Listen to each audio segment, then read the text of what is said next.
recording this for the people that are not here. Sorry. We also have it on a big TV, so Oh everybody here boy. can see. Can you hear me? Yeah, I got you. Okay, hold on. Let I'm me know if gonna there's ping any you here. So yeah. Good job. okay, I'm learning. All right. Can you see everybody else here? So we have a bunch of people here. Nah, I can only see your beautiful face. I can't see everybody else in the room. I had So a on the picture of top them, now they right went away. corner, it says gallery Yeah. view. Oh man, this thing's getting high speed. There we go. Do you need a crayon? No, my son already started eating those. I told him, I was like, man, we're already getting into stereotypes. When I come home, he'll be licking windows. I'm like, dude, come on. So Gal, our baby, when she was born, she Mhm. started eating crayons. So I swore she's Steve's daughter. Yeah. Sign her up now. Maybe they can get an early signing bonus for the Marine Corps. Oh, I love it because you guys need people, Yeah, specifically exactly. quality. But just get them locked in. Be like, look, we'll sign the dotted line in 18 years or whatever, and then but we need a big check right now. Nice, nice. I'll take it.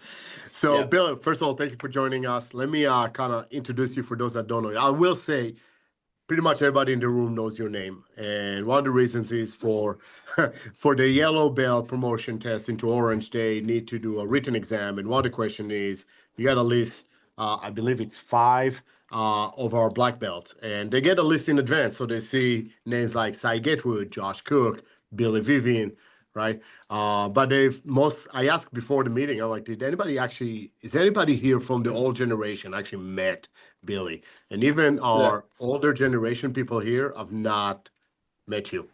So I yeah, mean, I think I honestly thought you were gonna say like, hey, question: who got kicked in the nuts the most while at Messiah Tactical? I thought that was what we were talking about. I was, when you told me that your wife is pregnant, I was surprised. I'm not So gonna was lie. I. So was I. I'm like, I obviously did not kick you hard enough. It felt fine at the time. I don't know. So Bill, if you don't mind, for sake of the people that are here, can you kind of like give a little intro of who's Billy?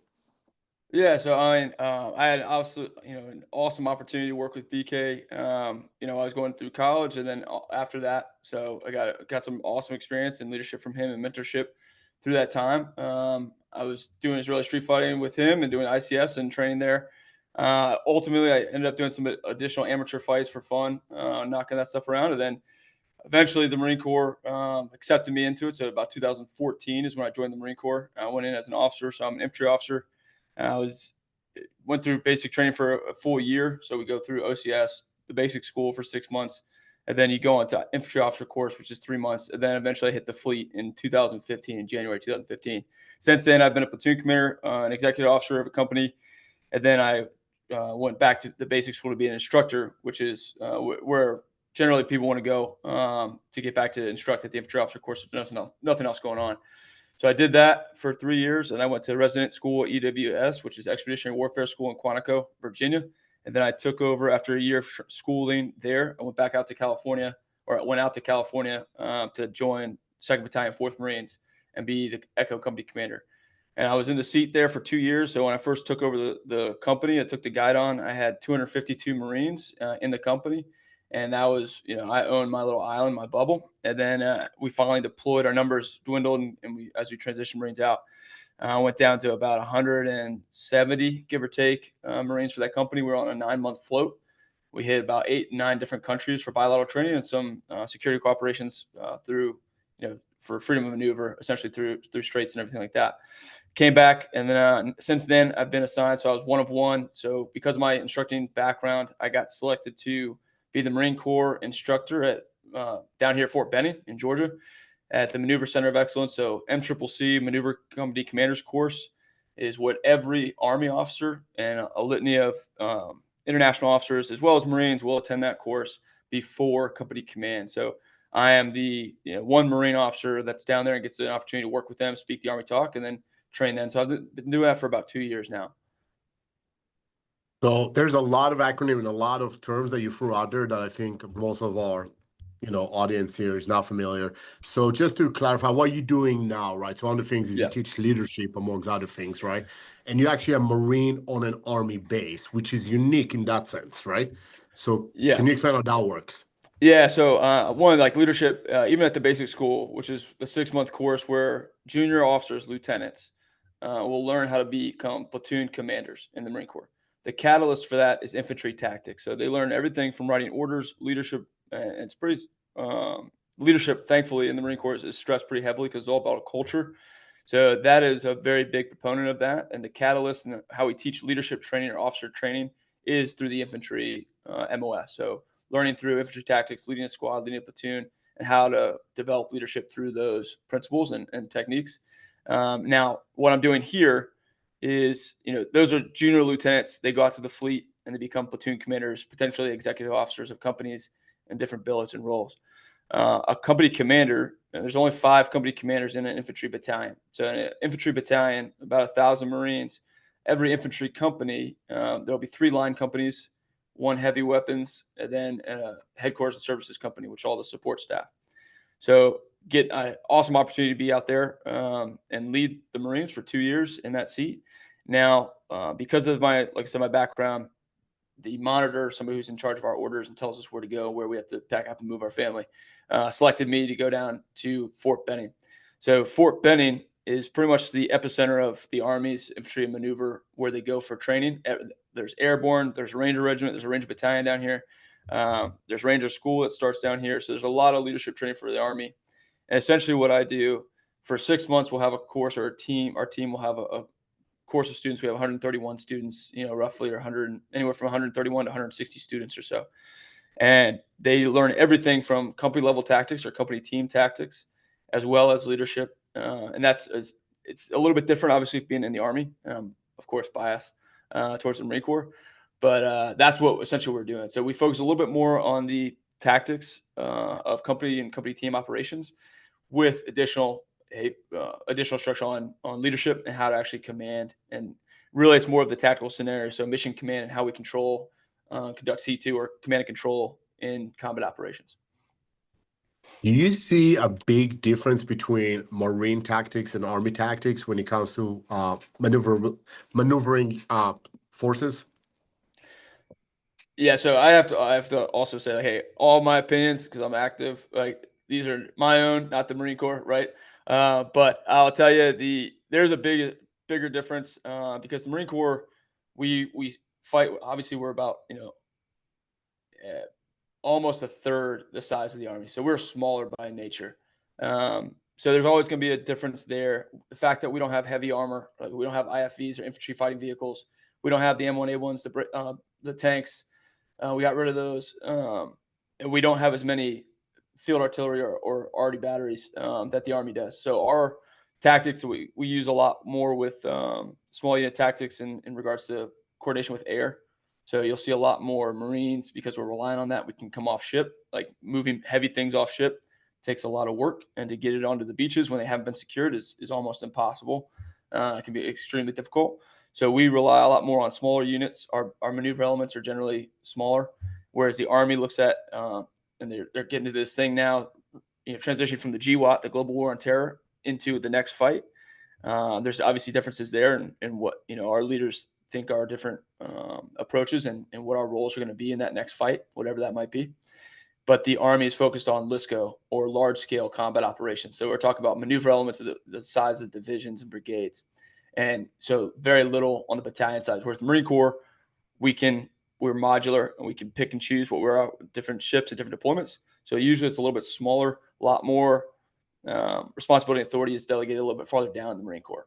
Vice, the Army it's a little bit more higher echelon, in my Perfect. And opinion. we're going to talk a bit about geopolitics and the structure in a little bit, if you don't mind. But, just speaking of something that you just said, the command or the responsibility that a junior officer gets in the Marine Mm-hmm. Corps compared to that in the military, that's where the variance really exists, right? Because you guys have a lot more responsibility and flexibility in a sense. So kind of. We're also, I'll tell you, the Marine Corps, and Steve will tell you this too. We are so good at spinning our own story, right? Because the fact is, lieutenants in the Marine Corps and platoon leaders. So we have platoon commander in the Marine Corps, platoon leader in the Army. They're the same ranks. They do the same job, but the same authorities too. So in accordance to UCMJ and different legal authorities, like they have the same roles. We just placed platoon commander on there, and we try and drive the ownership a little bit more on the platoon commanders or platoon, than the Army might. Whereas the Army being a bigger organization, right? Like you want to make sure that the ceiling is raised up, and they kind of focus. They have to focus because it's such a big organization. Whereas we are a lot smaller, and we have the opportunity to give those junior officers a little bit more authority and responsibility. So like you will find platoon commanders in the Marine Corps off in different countries by themselves. I'm not saying the Army doesn't do that, but that's a pretty common practice for us in the Marine Corps. And that responsibility is you're talking about like a 24-year-old, dude or dudette, usually a dude that is forward in a different country. Maybe we'll have a representative, like an executive officer might go with them, but it's a lot of responsibility set on them. And I don't necessarily see the same exact I don't want to say that, because I haven't obviously been around the Army. I've only been at TRADOC, so I haven't been in their force comm, their operational forces. But it seems like through the culture is a little bit different. It's a little less willing to make those risks or take those Right. risks and make those decisions. Interesting. Obviously, now making the comparison of apples and oranges to the Israeli military, but I remember my last deployment, I had the opportunity to interact with the commander of the unit I'm attached to now, and the guy's a colonel, but he's 26 years old, right? Yeah. Colonel. But that's just nature. It went in at 18, right? And they're really expedited just because of the nature of the culture, to your point. So let's backtrack a little bit. What made you choose to go to the Marine Corps? I mean, I know the story. I've been there through the evolution, but you came in, you're a soccer player at Stevenson, you're learning marketing and business, and all of a sudden you're a criminal justice major and freaking looking into OCS. Why? Oh no. So I was never a business major, truth be told. I started doing Marine Corps PFTs when I was in middle school. Like I knew I was going to the Marine Corps. That's where I wanted to go. But I got denied 7 times. You finally accepted me, which obviously you got to work with me, so you know why Why they were you probably didn't accept denied? me. There's tons of different reasons, honestly. Like it was just like for everything from paperwork, waivers weren't filled out correctly. I had to retake certain tests because they expired before they put my package up. There's a couple times I just got straight up denied because they said that, hey, your GPA and you're not wrong. My major wasn't competitive enough, so they just didn't accept me. So there's all kinds of different. And then I cut off my finger one year. It was just kind of wow. But yeah, so I knew I wanted to go to the Marine Corps for a long time. Criminal justice, not to dissuade anybody from criminal justice. I'm going to. Don't do it. Think about a different major. Criminal justice, you're gonna, if you want to do something in law enforcement, you're gonna get that training at the police academy in the appropriate, training echelons in education. But the fact is, criminal justice there, soccer was fun. Obviously, I wasn't super great at it, or else I would have been at a D1 school, not a D3 school. And so everything I was doing was geared towards, hey, I'm just going to the Marine Corps after. Then when I finally, obviously I was with you for a while too, and that was something I really enjoyed and loved, and that was a tough decision to want to go and continue to pursue the Marine Corps. Ultimately, I just felt like I needed to get out and stretch some muscles and have some experiences to be able to come back and offer a little bit more. That's generally why. Not only the Marine Corps, like the reason I chose the Marine Corps and wanted to do it was I wanted to lead men and women in combat. I wanted to be the individual that was there for them in their potentially their darkest days of potential problems. I felt that I had a natural call to leadership. Schooling and everything else wasn't super for me. Wasn't super interested in that, but I loved the fight, and I loved everything about what the Marine Corps had to offer. And the Marine Corps, I chose it because I interacted with a couple of Marines when I was really young. They were squared away. They're locked in. And every time I interact with Marines, it was just everybody kind of just accepted as like, yeah, they're Marines. That's how it's supposed to be. So I locked into it. That I really appreciate the discipline and the professionalism that's expected of the Marine Corps. What was OCS like? So for those that don't understand, OCS is Officer Candidate School. It's a school that college graduate goes through to become officers in the Marine Corps. Not all of them, and I'll say that because Naval Academy graduates don't have to go to OCS, and they get ragged on from every other Marine Corps officer. Well, in their defense, I would say, don't they go through the training while they're in the Naval Academy? Kind of. No. Aren't you part of the Department of Navy?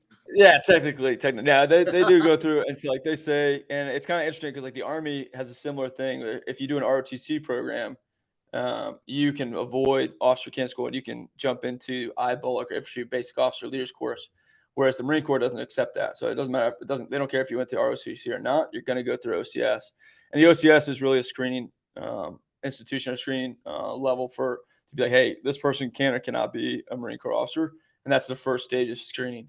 Once you get through officer candidate school, so it's leadership training, you do a bunch of PT, you do a bunch of, and you learn like the core basics of the Marine Corps.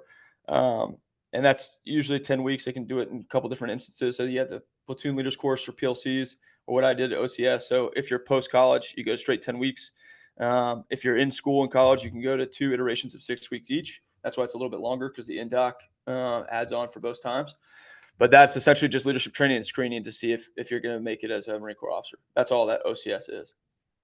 Perfect. So you bring leadership a lot, and really that's the main reason that I wanted to have you on this call. Other than, I just miss you. So I get to see you once a year Miss you now when too. I'm in Georgia, which is, I know, which I is haven't seen awesome. you in years. Yeah, and all of a sudden I see you every year, which is pretty cool. Yeah. But leadership is big, right? It's something that's big to me. It's something that's big for our community. So leadership is something that's instilled in you from OCS, and then moving forward, and obviously something that you teach now at Benning. What are some of the core principles that you feel were instilled in OCS that you still carry with you today?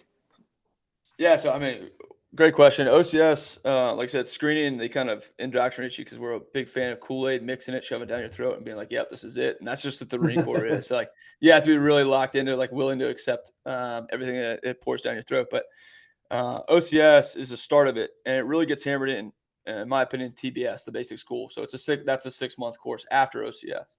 And the reason I say that is because you're now officially an officer. So like the weight of your uh, rank and your future billet um, is taking a little bit more of a real feeling, and you're getting gearing up and getting ready. So everything that you're talking to, like OCS is like, hey, maybe I'm going to make it.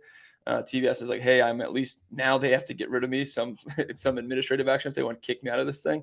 But the basic school is phenomenal because we talk through and we see Vietnam veterans, we see all kinds of retired GOs, retired colonels, retired majors. A lot of people want to have an impact and talk with those young lieutenants, and we do it, through case studies, decision forcing case studies. We do historical battles. We talk through those things, what decisions were made. We analyze those decisions. We make, put the students in positions to make those decisions and see what they would do.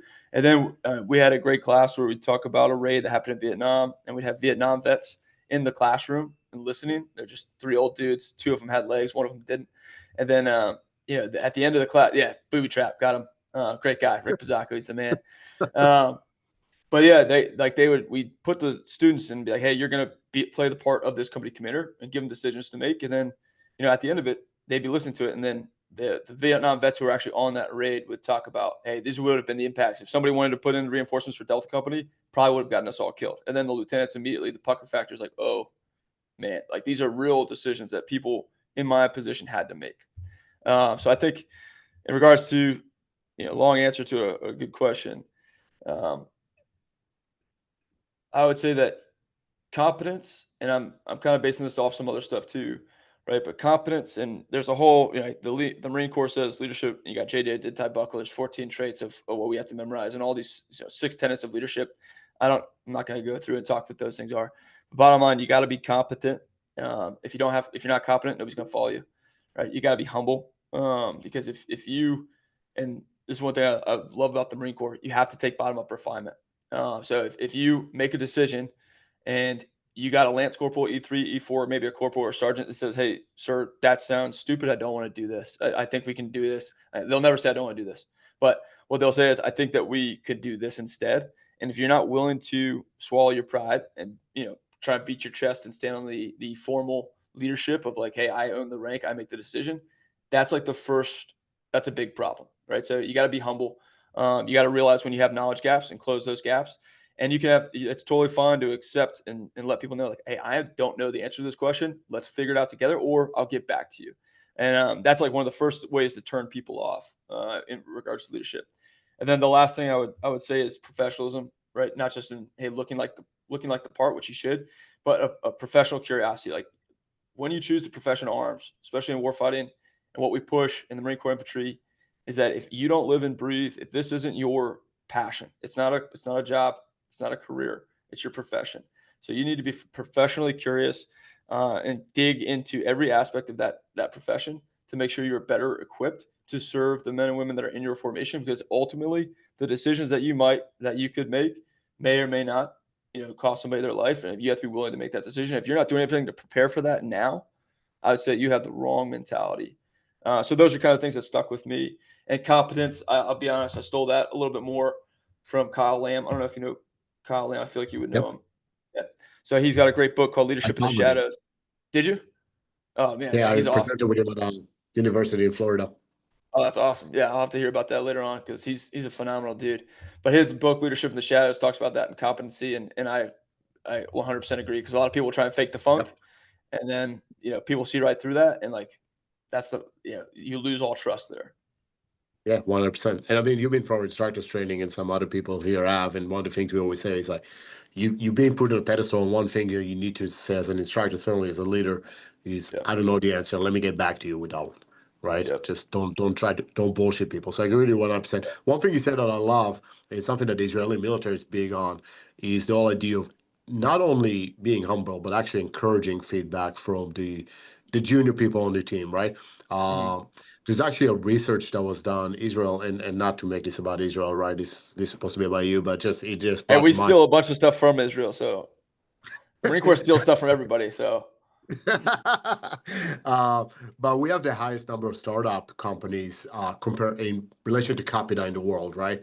And one of the reasons that they found out is doing that. By the way, there's a book called The Startup Nation about it.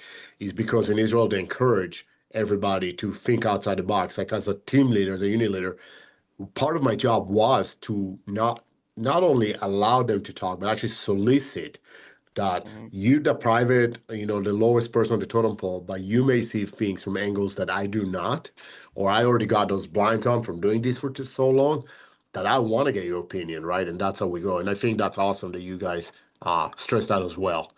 Yeah. Such a big part.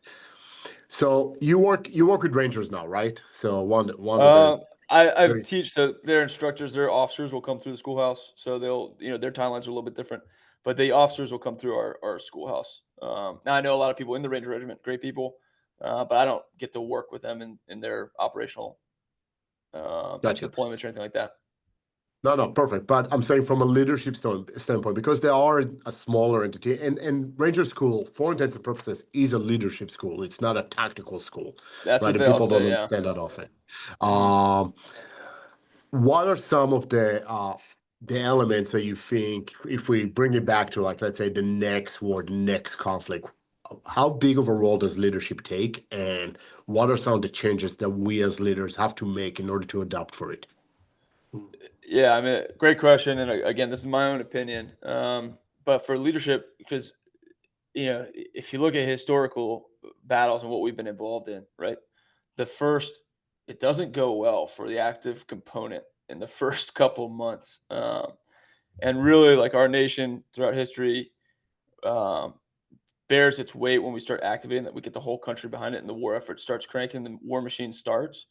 Um, and so leaders need to be willing to adapt and need to be willing to accept, like, hey, this is, and I think right now, so far, what I've seen in regards to the doctrine and what people are kind of pushing, everybody expects it to be different. And they're all, especially watching what's going on in Ukraine, right? The Azerbaijan Armenia conflict. There's a bunch of conflicts where it's like, yeah, this is what we did, and everybody fully acknowledges it, right? What we did in GWAT is not going to work.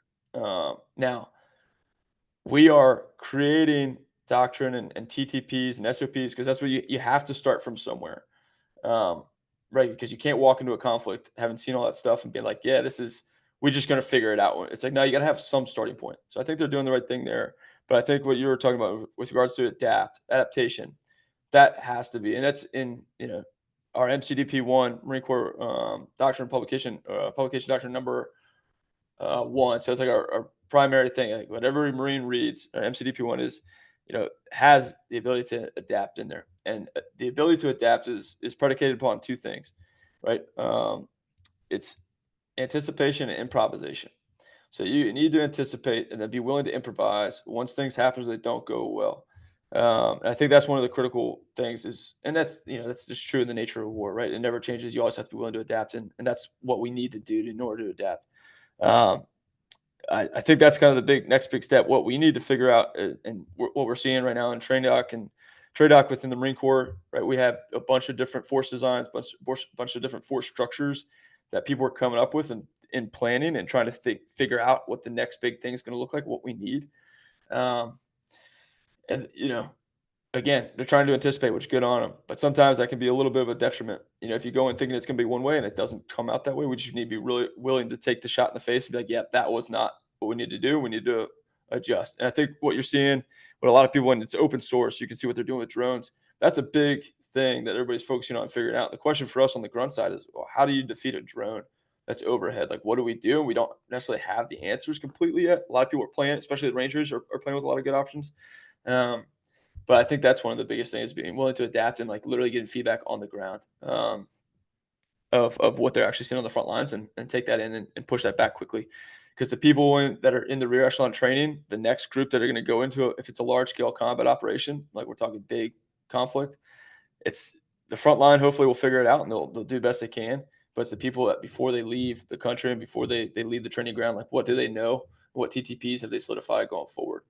Um, there's a lot of stuff we could pull out on that one, but I think overall the ability to adapt, to be willing to be humble and accept, hey, this thing's not working, and then push and shove. And I think another big thing for us personally, or us within the U.S., is putting the egos aside for different branches, because that's historically been a big problem for us. So I think they're, um, with regards to the chain of command, and how we can make sure that's a streamlined function of command and control. That's one thing we got to be looking out for. Yeah, no, I agree with you. And interesting. So let me ask you two things then. One of them is, do you find, because I found historically, at least with the Israeli military, and I find it in business as well, right? We train for history, we train for what happened. And it's harder, obviously, to try to foreshadow what possibly could go, right? And I think you were there when we did an active shooter drill at GBMC, and I'm like, okay, instead of a shooter, we're gonna have a guy with an Ebola syringe, right? And all the law enforcement agencies that showed up, they all said police, Baltimore County, whatever, they're like, we don't want to touch this because they never trained for it. They always trained for that. What history has showed them, they never thought, okay, something's different may happen. Do you think the military is playing that game? The war games of different scenarios that are not necessarily historically have happened. You mean, are they playing to history kind of thing, or are they falling into that? Is Yeah, that what you're like when asking? you guys are planning your maneuvers, right? Are you thinking conventional? Are you thinking stuff that happened based on history, or are you thinking far-fetched shit? Like Iran Yeah. did not expect Israel to launch fucking I don't know how many fucking drones from inside their own country, right? Yeah. So No, so I think I mean, it's a great problem, or a great question, because it's a big problem. And it's like, how do you solve that, right? Because like there's, we talked about thinking outside the box, and that's great, and I'm all about it. However, we got to learn what the box is before we can think outside of it, or you're just wasting time, right? So like depending on what echelon and what level of training you're in and where you're within your career, right? Like people have to learn the basics and foundations at some point. And then what I think, and the Marine Corps has been super heavy on, and I love it. As a company commander, I loved it too. Like the force on force, and like that's the best way to figure this stuff out, is literally fight each other and have, now obviously different limitations and stuff like that, right? But force on force, and not a scripted force on force, not like a, hey, here's your limitations, you have to play by these rules. It's like, no, it should be no holds bar. This is your objective. This is your objective. These are your TO, or your task organization, your TE, your table of equipment. Go and figure that stuff out and see what decisions we make, and learn from those after actions. Those things, at least especially as a company commander, because there's tons of training exercises that are canned, and it's like, hey, you're going to do this range, you're going to do this thing. They're fun, they're good, but they're never. You don't get tested as a company commander by having your company execute a range. You get tested by competing with another thinking adversary with the same gear and equipment that you have, same capabilities, because GWAT's behind, and now we're looking at near peer threats, and like that's what you should be. That's what we need to focus more on, is getting force on force. I think we're doing a pretty good job of that. But it is a balance, because you need to have the basics first, so we're not making mistakes that we already did, so we can continue to progress and move forward. So you have to know where the history and what we used to fight and how we used to fight and why that was a problem, why it's not going to work. The problem is it just you can't get pinned into like, let me hit my training objectives for the year. Here's this live fire range that's going to look like this. So now we need to start pushing the force on force, and we need to start thinking about that stuff more. And that's the tough thing is just how do you find a bunch of space for two brigades or two divisions to fight each other in the U.S.? It's gonna be tough. All right. No, I love it. I love your idea of, you got to master the box before you start thinking outside the box. You mentioned about the compatibility of different branches. Obviously, slightly different in that sense, but wasn't the U.S. Special Operations Command an attempt to kind of bring all the branches under one umbrella to unify some of it? Yeah, it was. And there's a great book. Obviously, I've never been in SOCOM, and I talked to you about it. I put my application in trying to get some places like that. Didn't unfortunately didn't work out for me being too senior, I guess. But there's a good book called Relentless Strike by Sean Naylor. It talks about that, and I think that was good. The question is now, how do you rope in the conventional forces? Right, the soft it's a different ball game altogether, right? Because you have one smaller elements that are highly trained. They're all super smart. They can talk the same language and you just don't have as big of a footprint. But now you talk about a conventional army, a conventional Marine force. You're talking about a Marine Corps has got 186,000 people in it right now. So it's like it's different when you talk about the Raiders or the MARSOC working with the SEAL teams. It's like cool. That's small teams working together, and they're, like I said, highly trained, competent, usually older, more seasoned, and professional people. But now when we talk about the conventional, being a conventional grunt, the majority of my company was 18 to 19-year-old individuals that were all different, in some cases all along the spectrum, but of intelligence. So it's like, how do we make sure that the Marine Sounds Corps like is a working with large? you and Josh, man. Yeah, no doubt. That's why I was like, yeah, this makes sense for me. But yeah, it's how the conventional militaries, like the conventional forces, work together. That's going to be the biggest thing because Yeah. I don't think it's, and everybody talks about multi-domain operations, this MDO is this new doctrine, how we're going to be fighting across all these different spectrums in war, but not every branch does every single thing, and we're not going to have enough people in every branch to do everything that they need to do. So it's like we need to be willing to flex and figure out how the branches are going to work together to achieve a common goal. I think it will happen, obviously, once in breaking times of war kind of thing. But I'll tell you right now, the way that even just how the Marine Corps talks about fires and close air support, indirect fires, is very different from how the Army does it. And like even if we tried to coordinate with that, it would be extremely. I don't want to say it would be difficult, but it'd be a tough transition for sure. Yeah. No, and I see it also on a smaller scale. Like, let's say the first responders in Maryland, right? And we have a few first responders in the room. I remember doing some active shooter exercises, and there's such a pissing competition between police, fire, EMS, and Yeah. nobody wants to share, in a sense, and becomes a big problem, right? So I can only see how that gets bigger as the Oh yeah. organization gets larger, right? Oh, for sure.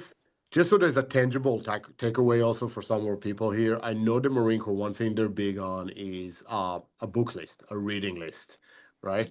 Can you recommend some books that Oh yeah. impacted you and that you think our community can benefit from? Yeah. So one that is Give I me a don't know how top many five, people. not like 40 of them. Okay. All right. Yeah. And it's a pretty funny thing when people realize that there is a reading list for the Marine Corps because just nobody expects Yeah. that. And Well, that's a because great. they have like a lot of stick figures in them, and it's like color by There are, numbers, but hey, still. there are pictures. Don't get me wrong. You know what I mean? There are pictures. But yeah, that's a great question. Let me think about it. And like you say, leadership in the general population. One thing there are pros and cons to leadership. One thing I struggle with, I have a tough time just to kind of not to say these books aren't good, but when you talk about, at least for me, and you talk about war and combat, and you compare it to a sports team, I have a tough time accepting that comparison. Is like, yeah, this is. Now I will say that there are some good things you can take out of it, no doubt. I'll stop you for a second. I want to remind you, and just so people here know, there was a period where Billy and I butted head, and we butted heads because he decided to go and compete, which I had no problems with. But what I told him is he cannot teach while he competes because the two are not the same, self-defense and sports, right? And at the time, you didn't agree with me that much. Um, Well, I remember I couldn't go to fight class anymore. You banned me from fight class because I did some stuff and hurt some people. So you're like, you can't go to fight class anymore. So I was like, well, what am I gonna do? Yeah, we did. I agree with that, and I think you were right. Ultimately, I think that's the right call for sure. I was just frustrated because I wanted my cake and to eat it too, for sure. Um, but I think the number one thing, Kyle Lamb's book, Leadership in the Shadows, like I mentioned it already, that was a pretty big impact. And the reason he's a phenomenal individual. He's just an awesome guy. He's got for those who don't know who Kyle Lamb is, he was in Delta, and he was in Mogadishu. So like talk about somebody who's phenomenal. He's top tier kind of guy right now, and he still does obviously work with you, BK. Like, and he's got some other good books too. But I think one of my top ones so far. Let me see here. And what are you thinking? So Kyle Yeah. Lamb is the owner of Viking Tacticals. Yeah. So he does a lot of the barricades that you guys always see that are shaped with like the slots and Mhm. angles in them. That's his thing essentially. Yeah. He has his daughter, I think, lives in Silver Spring, Maryland. Oh, really? I know she was up in Yeah. Quantico because she was in the Navy intel side, which I gave him grief for. Don't get me wrong, but yeah, he's a phenomenal dude. Great book. And the reason I like that book so much is because it's from an enlisted side of the house, and but he goes through obviously to get up to that level and to be in that tier. Um, it's just great to see his perspective on it. I think that Relentless Strike, although again very military oriented, as most of these books that I'm going to talk about are, but it's a long book. Covers essentially SOCOM and the JSOC and how it was created and what they went through.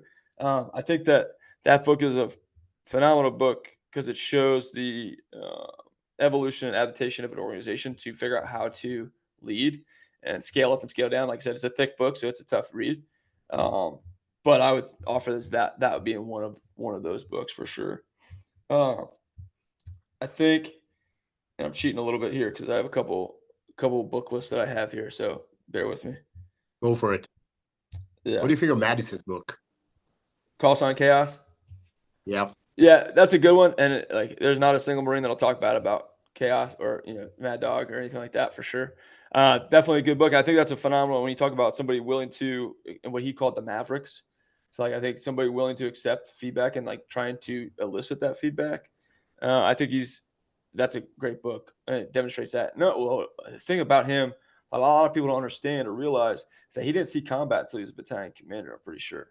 And like the fact that he did so well and everybody had him in such a high esteem, you look at what and this is like goes to the mentality of like he's the one who kind of coined the phrase the 3,000-year-old mind. It's like, yeah, maybe you don't have the combat experience, that other people might have. So it's like, what are you going to do to fill that knowledge gap? And I think it's a phenomenal, example of what that looks like. Um, And that applies to any business owner out there, honestly, because as a business owner, I don't have all the answers, right? But eliciting or soliciting the knowledge from people that know more than I do, right? That's super important. yeah. What is that, two? Did I say That was three. is that three? What If were you count the yeah. Maddie's book. But Okay, yeah, I'll throw that in there because I'm a Marine, so I kind of gotta say that thing. Um, but there's another one called "If You Survive," and shucks, there's a couple more I can think of right now. But "If You Survive" is actually follows an Army lieutenant through World War II, and he's a battlefield replacement in Normandy. The first conversation with his battalion commander when he hits the deck in the hedgerows of France is, "If you survive this campaign, I'll promote you." And it goes through his career, and what that kind of looks like, and he's in a bunch of different positions that he wasn't aware of, but battlefield's happening, changing, people are dying. We need you to fill this role. I think that's a phenomenal, look there. I think the kind of rounding it out. And I'll try and steer clear of a military one for this last one. you This don't have one, to. huh? You don't have Don't to. have to. Whatever you think is Okay. good. No, yeah, whatever you think is good. I want to pick your brain. Oh well, that's not long to pick it for sure. But Well, you can't even come up with five books, so that's an issue. oh yeah, well it's more selecting it. I think because platoon leader, which is another army one, there's Tiger Force is a great example of what not to do in leadership. Which But one I is think that? Tiger Force talks about Tiger? Vietnam. Tiger Force, yeah, it was a reconnaissance unit that got sent into the jungle, and they were trying to stack bodies for the kill count and the whiz kids to say, hey, this is what we're doing. they got left out there because they were doing well in regards to killing people, and they got left out there too long. And it's a good example of how leadership goes awry. We're talking about collecting ears, different things like that. And it's a pretty gnarly book, but it's a good one to see. Like, yep, this is what we want to try and avoid. And a lot of people reference Black Hearts. I don't know if you ever read the book Black Hearts. That's another good one about what not to do, and that's like a prime one that everybody refers to. But it's kind of like the predates Black Hearts. It's the Vietnam style Black Hearts on that one. But I think the last one I probably want to go through is Utmost Savagery. So there's a book, it's called Utmost Savagery, and what it is, it's a book about Tarawa. And I have a little bit of a bias towards this one too, because I was in 2nd Marine Division. That was my first division I was going to, who played a part in Tarawa, and my battalion was historically there in Tarawa. And I think that that book is phenomenal. It takes a little bit of a larger view, like strategic level of like how to plan for amphibious operations before people knew what amphibious operations were. And I mean, the way that they push training, the way that they figured out how to solve problems and be creative. And there's a lot of obviously military talk in it, but I think that thing, reading that and like seeing it and then being able to study and read the history books and know what happened is wild. Like, people were dying in the workup and training up to go to Tarawa. I think they lost like 52 people. Like, you're talking about 52 people dying in training. Like that, if people die in training nowadays, which unfortunately happens more frequently than people think, like it's an absolute cannot happen. These people, I mean, the Marine Corps at that time and the DoD had to accept that risk, and they were pushing it because they knew that if they didn't figure it out, more people were going to die. So it's a pretty awesome book, in my opinion, of like how leaders can shape and form and make sure that their subordinates are at least the most prepared as possible. And you complain about a little kick to the balls. See? Yeah, I know, right? Perspective. Yeah, yeah, for sure. But did you die? I should make No, that t-shirt. no, could have, but I didn't. Well, I was telling Sazik it's good that we waited to join. don't worry, I'm going to reinstitute that just for you guys. All right. So what I would love to do is actually just open it and see if anybody here has any questions for Billy, so I just don't commandeer the whole conversation. Anybody has any questions that they want to ask? It can be about Masada, it can be about his Marine Corps, it can be about leadership, it can be about anything. You guys are not very engaging. They're suck, man. I kind of take this as a reflection on me. Maybe I suck. Maybe they're like, yeah, this guy's pretty great. No. I have a bunch of Ukrainian and Belarusian here, so they're, Oh, okay. We had a Ukrainian student last go, so it was good. The Ukrainian's coming up with the next question, but I'll ask her first. What were some lessons that you learned from Masada that you've carried with you and covered they're applicable as you went along in your career? Yeah, that's a great question. And honestly, like, Masada was foundational in my development as an individual. And there's a lot of things that I take forward and I do. Usually it comes after like thinking of like, man, that guy's like that guy's being weak, or that decision they're unwilling to make that risk. And I saw that through BK. Like, as a leader, your job, your responsibility is to mitigate risks, right? You determine, identify, and mitigate those risks. And watching the things that we used to do, which I tell people like, oh, we used to do this, they think I'm a nut job. And they're like, that didn't happen. It's like, no, it did happen. And didn't always feel safe, but I felt like it was relatively controlled. So I think that's one of the biggest things is watching BK and how he managed those classes, not necessarily from, the instruction itself, but watching him teach and how he took the crawl, walk, run. It's really a systematic approach, but willing to push the envelope, but not being reckless, right? That's the critical thing. That's why Masada to me was so special, because we get out and fight on the pavement. People were, for the most part, professional, or some outstanding, myself included. But BK managed that really well, and that's something I honestly take forward is not being willing or not being afraid to push the limits of training. However, if you're willing to push the limits, that's great. But the will to win doesn't mean anything without the will to prepare. So if you're not leading up and doing the appropriate preparation, you're setting your subordinates up for failure. You're setting up your formations for failure. So like, I want to push the limits. This is my end state. This is where I want to get to. How do I get them there safely? And make sure that we're prepared to not just complete training, but succeed in it. I thought BK did that really well. And that's something I definitely have kept with me. Appreciate it. Very good. Thank you. Anybody else? Awesome. Billy, you just had a new son born, right? Yeah, yeah. He is not crying right now, so that's a win. Yeah, May 31st. Yeah. Awesome. So Billy has two boys, so it doesn't matter how many times you get kicked in the balls. Apparently, you can still have kids. Well, we don't know how smart they are yet. That I don't want to say it doesn't matter. Smart enough to be Marines, I would assume. That's not a very high Well, bar. yeah, we got checkbox eating crayons. Not even the good flavors too. So I don't know what he's thinking. Are the first words BK?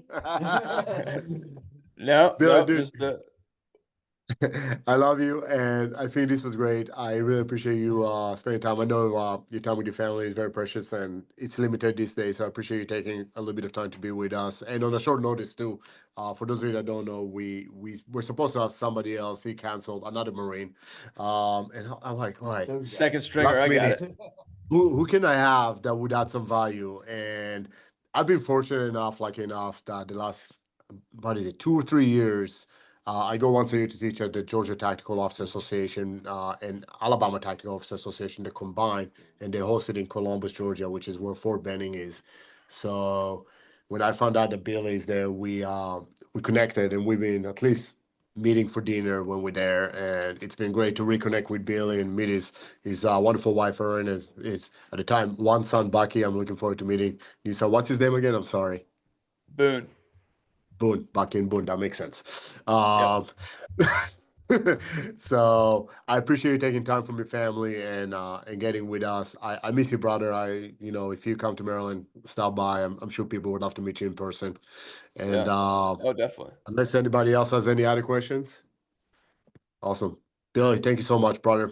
You be Hey, safe. I appreciate it. yeah. Thanks for having me. Appreciate everybody's time, and like it's a humbling experience to be able to have this conversation with you. But BK, from the bottom of my heart, thank you so much for what the part you've played in my life and experience, and look forward to continue getting to see you once a year. And if I'm up in Maryland, I'll definitely come by because I miss fighting.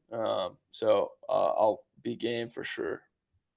Sounds good. Well, we'll love to have you here. And just so you know, you do know because I mentioned it to you in a text recently, but we're putting a wall of all our black belts, and there's actually two walls: the black belts and the people that were members and went on to serve either as a first responder or military. So both you and Josh fit both those spots. And I There you go.